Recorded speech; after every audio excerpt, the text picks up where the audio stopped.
We'll start immediately. Number of people buried in Glasnevin Cemetery, about 1.5 million people. So it's a huge number of people buried here for a very small country. The population of the Republic of Ireland is about 4.5 million, so there's a third of the population, if you want to put it that way, buried here. Or there are as many people buried here as are living in and walking in Dublin today. So it's a huge cemetery. It's the biggest in the country. There would be about 20-25 cemeteries here in Dublin, but this one is the largest in the country and one of the largest in Europe. The size of the cemetery is about 124 acres. Ceremony remembering the Christmas Truce of 1914. That's when the soldiers from the German and the British sides put down their guns and sang carols together and exchanged cigarettes and wine.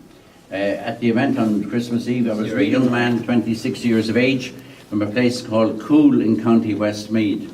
He was the first Irish person ever to be awarded the Victoria Cross. That's the greatest award that the British Army and government can give for bravery.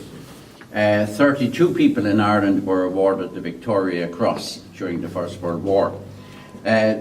What they've done, the British government and the British Commonwealth Graves Commission, they've created a paving slab like this for everybody that was awarded the Victoria Cross, whether they were in Canada or in Britain or whether they were from Ireland. And the 32 Irish ones, like this one here, they'll be put in either O'Connell Street or here in the cemetery or in the War Memorial Gardens as a permanent reminder of the bravery of young men like Maurice Dease here. Just one last thing I want to show you here. Tiny statue. The statue is a statue, no big deal. That belonged to a man called Thomas Hutchinson, and he picked it up in a bombed out building in France during the First World War. And when we were doing this exhibition here, we asked people to bring in bits and pieces, you know, that their relatives had left them from the First World War. And they brought in that statue. The thing about the statue is that when they were looking at it some years ago, they realised that there was a note, a letter inside in the statue. That's a copy of the letter there. So that was a letter from him, from Thomas Hutchinson, to his family, saying, I looked after this statue, I found it in a bombed out building in France, and I kept it as a souvenir or to keep me safe. So I hope you will look after it as well. So it was like a message in a bottle, the letter inside in the middle of the statue. Now, across the road from here, behind the houses, just here behind me, there are 10 graves, and these are all men who were hanged by the British government in Mountjoy Jail down the road from here during the War of Independence, 1919 to 21. And when they were hanged, they were all buried, well, buried is a fancy word, their bodies were put in the ground in Mountjoy prison, and they were left there for about 80 years. The main problem was it was difficult for their families to visit because they were buried in the middle of a prison ground, if you like, you know. But about 13 years ago, the Irish government took their bodies up from the ground and brought them to churches for the first time, for a proper funeral service for the first time ever. And then they were brought here to be reburied, reinterred in Glasnevin Cemetery, where their families could visit them without any hassle or without any difficulty. So they were once known as the Forgotten 10, and now they're remembered here in Glasnevin every day. Very, very briefly, Kevin Barry is the best known name of the 10. He was only 18 years when he was hanged for Ireland, so he's buried here on the grave on the left.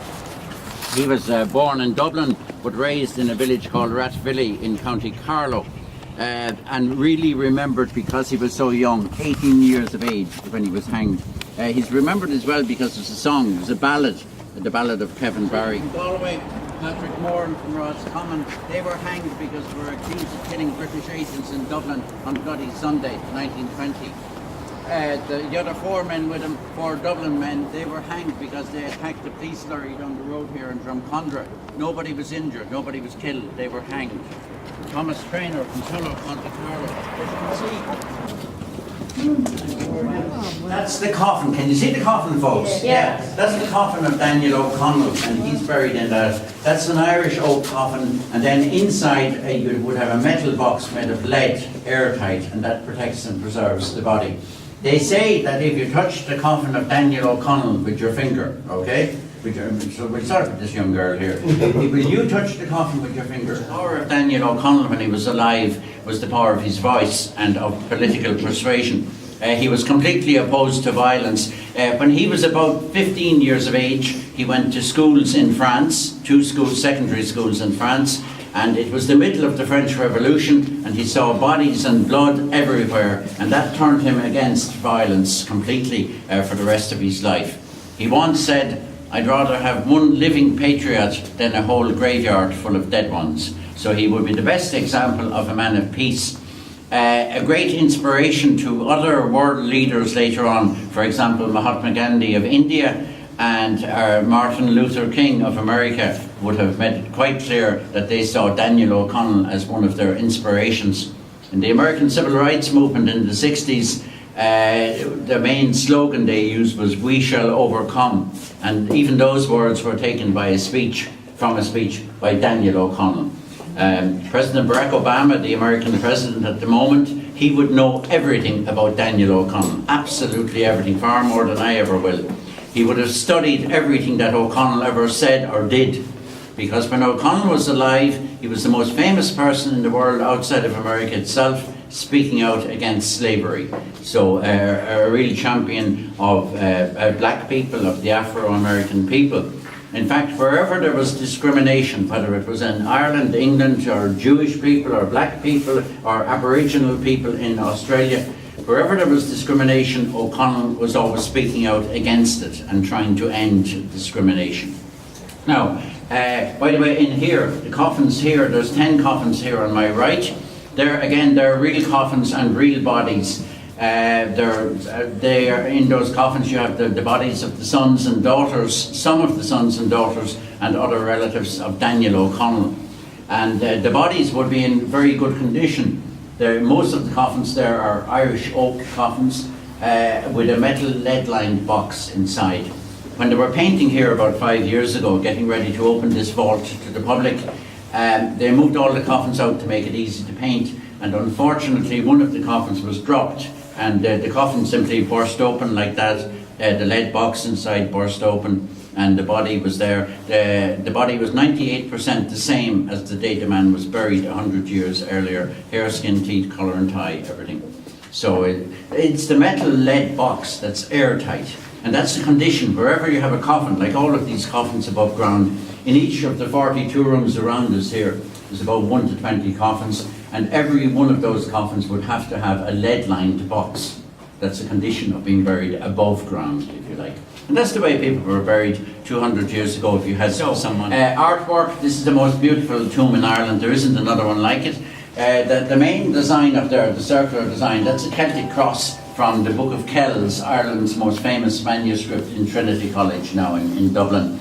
And the Celtic interlacing on the wall and highlights of the life, the high points of the life of Daniel O'Connell. For example, when he became a barrister, when he became Lord Mayor. But over there, Member of Parliament for Clare, 1828, he was the first, I should explain it, that in those days, Catholic people in Ireland, they could vote all right, but it was quite useless because they couldn't stand for election, or if elected, they couldn't really take their seat because of various conditions that applied at the time. O'Connell went for election for Clare in 1828, and he was elected, and the British government had to change the rules. And O'Connell took his seat at the Parliament in Westminster in London.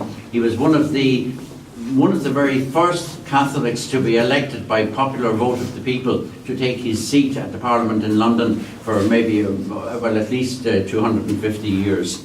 So he was one of the very first.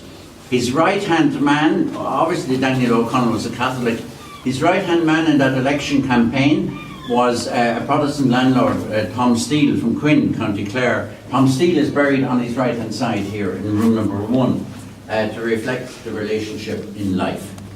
Up here, that panel is left untouched to show you, what the original artwork was actually like.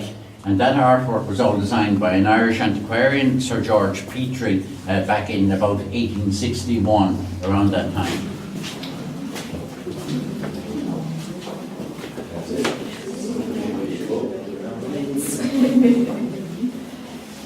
Stand back a bit for me there. My body to Ireland, he said, my soul to heaven, and my heart to Rome. Exactly as the boy said, yeah? And when he died, his body was brought back to Ireland, his friends would have prayed that his soul would go to heaven. And then they brought my heart to Rome. They actually looked at that and they decided to take him at his word. And so they cut out his heart respectfully and put it in a silver box and sent it over to Rome, okay, as per his wish.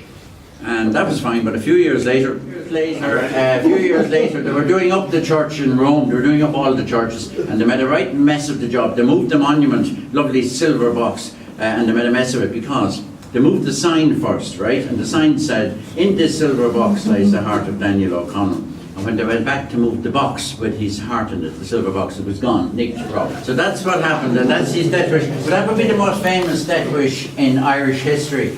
And it's one of the reasons why Daniel O'Connell is perhaps very well remembered, and his funeral is remembered because of all of that, you know.